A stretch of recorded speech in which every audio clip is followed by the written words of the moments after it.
Use of blend collage. Blend कोलाजचा वापर पाहूया.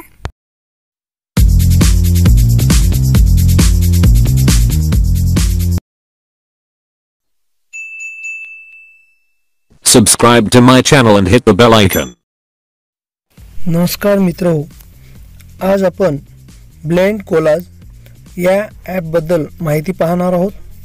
ब्लेंड कोलाजच्या मदतीने आपणाला वेगवेगळी बॅनर्स, शुभेच्छा पत्र व पत्रिका बनवण्यासाठी अत्यंत उपयुक्त असे हे ॲप आहे. याचा वापर करून आपण मित्रांना शुभेच्छा देऊ शकतो. तर चला तर पाहूया ब्लेंड कोलाज ही ॲप. ही ॲप प्ले स्टोअरवर अगदी मोफत आहे व वापरण्यासाठी देखील सहज सोपी आहे. ब्लेंड कोलाज ॲप्लिकेशन इन्स्टॉल केल्यानंतर आपल्याला या ठिकाणी क्रिएट कोलाज ही एक टॅब दिसेल. त्याच्या खाली माय कोलाज, ट्युटोरियल असे 3 टॅब आहेत. सर्वप्रथम आपण क्रिएट कोलाज या टॅबवर क्लिक करूया.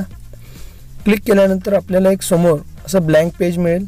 त्या ठिकाणी ॲड, डाव्या हात बाजूला लेयर्स व त्याच्या उजव्या बाजूला बॅकग्राऊंड असे 3 टॅब आहेत.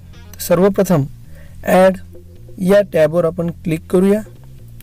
ॲड या टॅबवर क्लिक केल्यानंतर आपल्याला photo, camera, text, clip art असे 4 पर्याय मिळतात. फोटोच्या माध्यमातून फोटो ॲड करू शकतो. कॅमेऱ्यामधून आपण स्वतःचे फोटो काढून ॲड करू शकतो. टेक्स्टच्या माध्यमातून आपण वेगवेगळी टेक्स्ट टाईप करू शकतो. आणि क्लिप आर्ट्सच्या मदतीने आपण वेगवेगळी क्लिप आर्ट्स त्या ठिकाणी ॲड करू शकतो, जसे की बर्थडेसाठी गिफ्ट बॉक्स, केक वगैरे असे. तर अशा या टॅब 4ही टॅबचा वापर करून आपल्याला ब्लेंड कोलाजमध्ये ॲप्लिकेशनमध्ये आपल्याला बनवता येईल. सर्वप्रथम आपण फोटो ॲड करूया. पहा, एक एक जे फोटो आपल्याला ॲड करायचे त्या फोटो सर्वप्रथम या ठिकाणी ॲड करूया. हार्दिक शुभेच्छा, केक असे काही क्लिप आर्ट्स देखील आपल्याला नेटवर मिळतात. ते सर्वप्रथम आपण सेव्ह करून ठेवूया. त्याची मांडणी आपल्याला हवी तशी करता येईल. आता या ठिकाणी या 3 लेयर्स तयार झाल्या. फोटो, एक हार्दिक शुभेच्छाचं व एक केक अशा या 3 लेयर्स तयार झाल्यात. खाली मास्क नावाचा टॅब दिसतोय. या मास्क नावाच्या टॅबवरून आपण फोटोची हवी तशी कटिंग करू शकतो. फोटोच्या पाठीमागे असणारं बॅकग्राऊंड काढून टाकू शकतो. पहा, या ठिकाणी मी कृती करतोय. या मास्कमध्ये सुद्धा शेप्स, ब्लर असे टॅब आहेत. आता आपण ही फोटो कट केली, हवी तिथे सेट करा. त्यानंतर आपण हार्दिक शुभेच्छा हे जे क्लिप आर्ट्स घेतला ते सुद्धा क्लिप आर्टचं बॅकग्राऊंड उडू शकतो. तसंच हॅपी बर्थडेच्या देखील केकचं बॅकग्राऊंड काढता येईल आपल्याला मास्क या टूलच्या मदतीने. तर या ठिकाणी आपण हार्दिक शुभेच्छा हे नाव, त्याच्या पाठीमागं व्हाईट बॅकग्राऊंड दिसत आहे, ते आपण मास्क टूलच्या मदतीने काढू शकतो. हेच हार्दिक शुभेच्छा नाव तुम्हाला शेप्स, वेगवेगळ्या शेपमध्ये सुद्धा कट करता येईल शेप या टूलच्या मदतीने. मी या ठिकाणी कस्टमाइज रित्या हार्दिक शुभेच्छा नाव कट करतोय. कट झाल्यानंतर या ठिकाणी तुम्हाला हवं त्या साईजमध्ये तुम्ही ॲडजस्ट करू शकता. फोटो कट झाली, हार्दिक शुभेच्छा हे नाव देखील कट झालेलं आहे. आता आपण टेक्स्ट टाईप करणार आहोत. ज्याचा कोणाचा वाढदिवस असेल ते टेक्स्टच्या मदतीने आपण टाईप करूया. या ठिकाणी आपल्याला मराठी व इंग्रजी अशा दोन्हीमध्ये टेक्स्ट टाईप करता येईल. व टेक्स्टसाठी हवे असलेले कलर्स कॉम्बिनेशन, बॅकग्राऊंड, बॉर्डर ह्या सर्व गोष्टी आपल्याला त्या ठिकाणी वेगवेगळ्या स्वरूपात पाहायला मिळतील.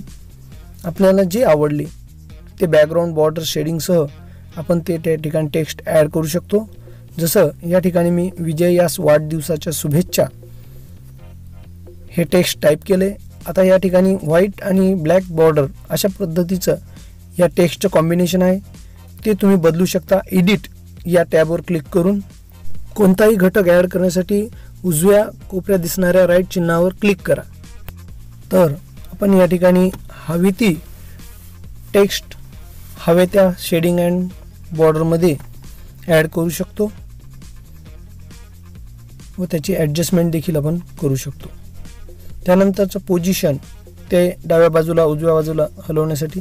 आता त्यानंतर ॲड केल्यानंतर आपल्याला पुन्हा दुसरं टेक्स्ट जो कोणी शुभेच्छा देणारा असेल त्याचं नाव ॲड जर करायचं असेल तर तुम्ही परत ॲड या टॅबच्या मदतीने दुसरे शुभेच्छुक कोण असेल त्यांची नावं टाकू शकता व त्याची देखील टेक्स्टचे तुम्ही शेडिंग आणि बॉर्डर याच्या माध्यमातून बदलू शकता.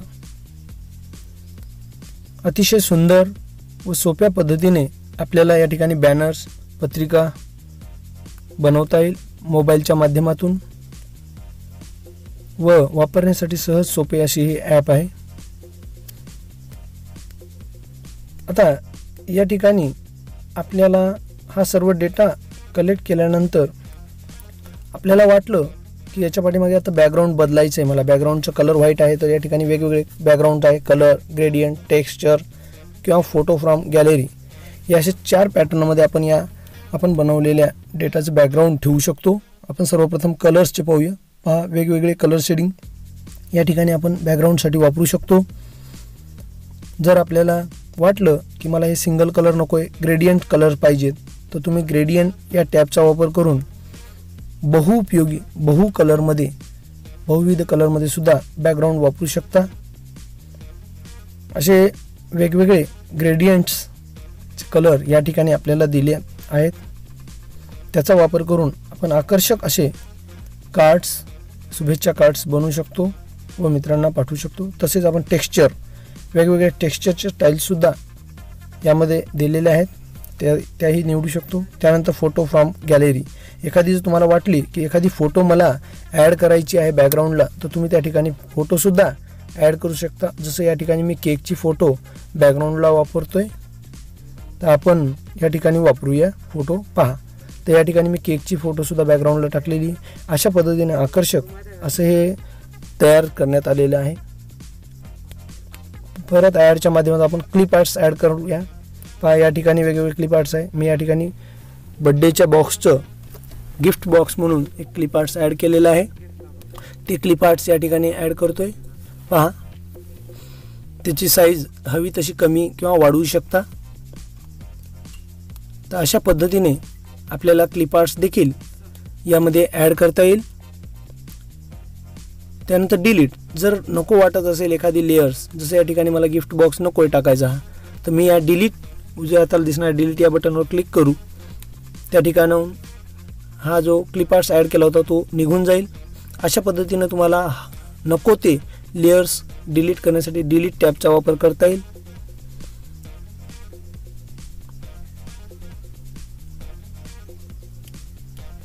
आता हे सेव्ह करायचं आहे आपल्याला.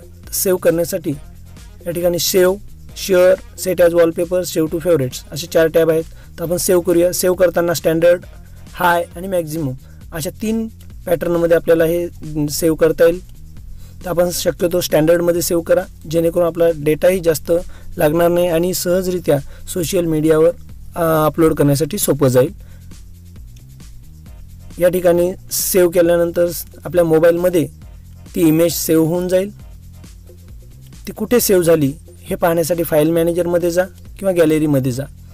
गॅलरीमध्ये गेलात तर रिसेंट टॅबमध्ये तुम्हाला हे सेव्ह झालेला डेटा पाहता येईल किंवा गॅलरीमध्ये ब्लेंड कोलाज नावाचं फोल्डर आहे, त्या ठिकाणी सुद्धा तुम्ही तयार केलेली इमेज पाहता येईल व ती आपण सेंड या टॅबच्या माध्यमातून व्हॉट्सॲप, फेसबुकवर देखील सेंड करू शकतो. अशा पद्धतीनं या ठिकाणी आपण ब्लेंड कोलाज या ॲपचा वापर पाहिला आहे. धन्यवाद. आपण सर्व मित्रांना शेअर करा.